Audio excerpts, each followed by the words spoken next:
All right, the ruling to keep Donald Trump on the presidential ballot was not the only U.S. Supreme Court decision released yesterday. The High Court also temporarily blocked a Texas law allowing its state law enforcement officers to arrest migrants entering the United States from Mexico illegally. Texas will be unable to enforce this law until March 13th, giving the state until March 11th to respond. Of course, the Biden administration is against it because they want people to be coming into this country illegally. So what effect will this have on the border crisis the Biden administration has enabled? Joining me now to discuss this is Texas State Representative David Spiller, who authored the House bill. He represents the Texas District, House District 68, and he's actually out on the road today in Texas. Texas is one of the states that is a part of Super Tuesday. Representative Spiller, thanks so much for joining us today. Great to see you. Thank you, Tony. I appreciate the opportunity. Thanks for having me. Well, thanks for taking time to join us. I know you're busy today. Give us, I know you know the situation there very well throughout your state due to the Biden administration's border policies. Give us, number one, the impetus in what this bill would have actually done or what it will do once it goes into effect. Well, for the first time ever, Texas will have the authority, as no other state does, but could, to secure our own borders and to detain, arrest, and order the return of people that arrive here in our state, in our country, illegally. And so it's patterned after existing federal immigration law that's been on the books for decades that says we're going to prosecute the crime for illegal entry, illegal re-entry, and refusal to comply with an order to return. Your response to yesterday's Supreme Court decision? Honestly, I don't have a problem with it. It sounds very reasonable to me.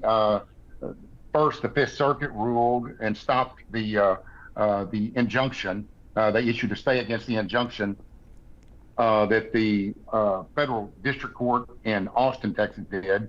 Wasn't surprised by the ruling at the district court level. Was pleased with the ruling from the Fifth Circuit. But the Fifth Circuit, in all fairness, said, look, we're not just going to lift this. We're going to give you until Saturday for everyone to respond to the Supreme Court if you want to do that. The DOJ did that, as expected. And what the U.S. Supreme Court did said, look, we're going to give a few more days. We want the briefing to be there. We want there to be a proper response on this. And so they gave them, instead of going into effect Saturday, gave it until Wednesday, I believe, to be able to do that. So I don't see anything unfair or improper about that. That's certainly reasonable. There's broad support for this law. The U.S. Border Patrol Union supports the law.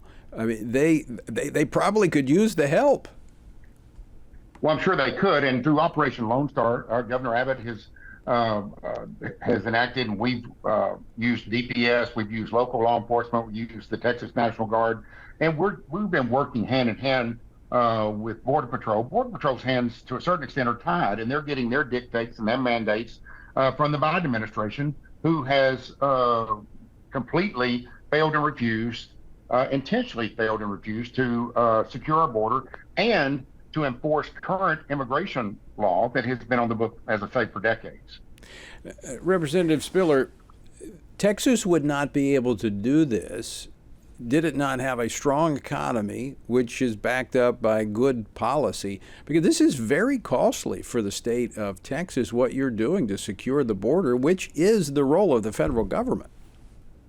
Well, and that's a great point. And I would like to say that in Congress, when things change a little bit, I would expect Texas to send them a bill for doing the federal government's job to secure our border that they have failed to do. So, but in the meantime, Texans will protect Texas.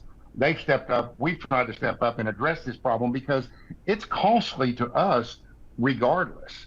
And it affects, I represent 12 very rural counties. I'm not on the border, but every county in Texas has become a border county. And my position is actually it affects us more disproportionately because we don't have the resources to deal with this, whether it be healthcare, whether it be our education system, whether it be law enforcement or whether it be just the general operation and functions of local government. So we have to do something. We have done something.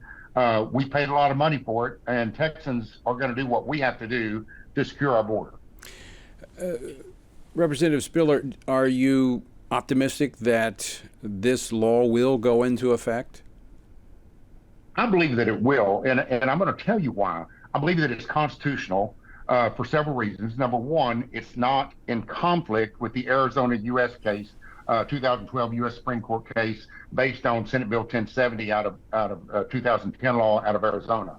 So we've stayed away from the areas that they got into.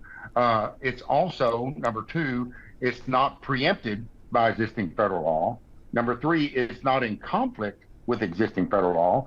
And number four, if you read that opinion, the late Justice Antonin Scalia wrote a partial concurrence where he went on for pages and pages and cited 150 years worth of case law that says states, in that instance Arizona, but in our instance here with Texas, have the absolute right, authority, and ability under the U.S. Constitution to secure our sovereignty, to secure our borders. And so I feel that some people say, well, you're trying to overturn Arizona versus U.S. I said, well, no, this thing is drafted in such a way, very meticulously, I might say, to avoid the problems that Arizona had in that case. Very interesting, and we're going to be watching this closely as it makes its way through the court system. Representative Spiller, thanks so much for joining us today, and thanks for taking time to explain the law to us. Thank you, Tony. Appreciate the opportunity.